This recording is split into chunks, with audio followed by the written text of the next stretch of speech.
Kasus tudingan ijazah palsu Presiden ke-7 Joko Widodo memasuki babak baru setelah Bonatua Silalahi mendapatkan salinan ijazah Jokowi dari KPU. Lantas, apakah dokumen itu berpengaruh pada proses penyidikan kasus?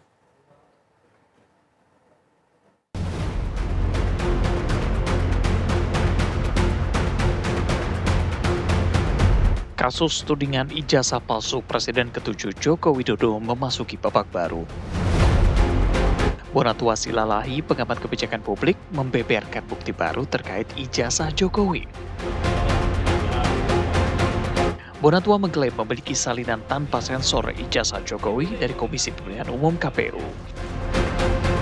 Dokumen diterimanya dari KPU merupakan ijazah yang digunakan Jokowi saat mendaftar pada pemilihan Presiden 2014 dan Pilpres 2019.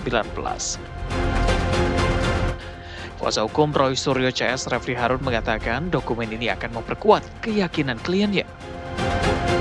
Oh iya, memperkuat. Tesis dari Iya, Roy Suryo memperkuat bahwa lainnya.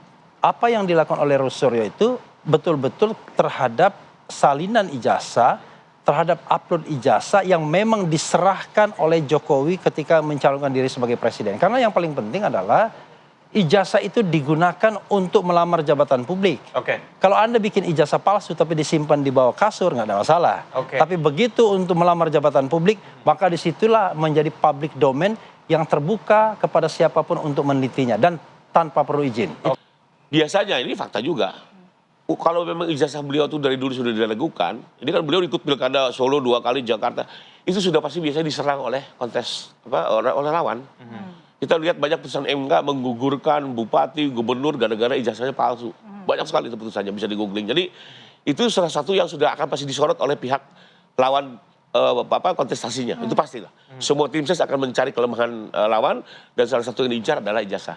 Mungkin juga karena itu KPU tidak begitu aktif verifikasi karena ada mekanisme lain. Dan selama ini juga banyak calon-calon gugur gara-gara ijazah. Untuk Pak Jokowi kan belum pernah sama sekali. Bahkan kalau kita lihat yang awal, pilkada Solo awal nih ya, Pak Jokowi belum siapa-siapa. Mohon maaf nih, dari pengusaha mebel masuk ke politik 2012. Beliau lawannya tuh kalau nggak salah bahkan dosen UGM. Dan sudah tercatat beliau adalah alumni UGM. Kalau betul dia bukan alumni, ya sudah gugur di 2012. Ya. Belum kenal sama siapa loh. Belum kenal Kapolri, belum kenal Panglima. Hanya seorang masyarakat biasa ikut-ikutan pilkada Solo. Jadi belum ada network atau apapun. Jadi sudah harusnya kalah saat itu.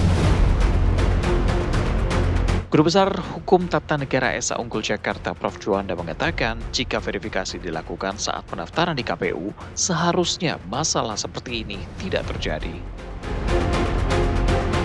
Ketika ada kata-kata verifikasi tidak dijalankan oleh penyelenggara pemilu, itu jelas keliru. Nah, dalam konteks keliru dalam yang bahasa ilmiah saya mengatakan sesuai dengan peraturan yang ada. Nah, itulah asas legalitas yang harus dipahami. Ketika itu tidak dilakukan, maka inilah yang mungkin ajang yang perlu dipahami, ya pertempuran di pengadilan saya kira. Lantas, apakah temuan fakta baru akan berpengaruh pada proses penyidikan kasus tudingan ijazah palsu?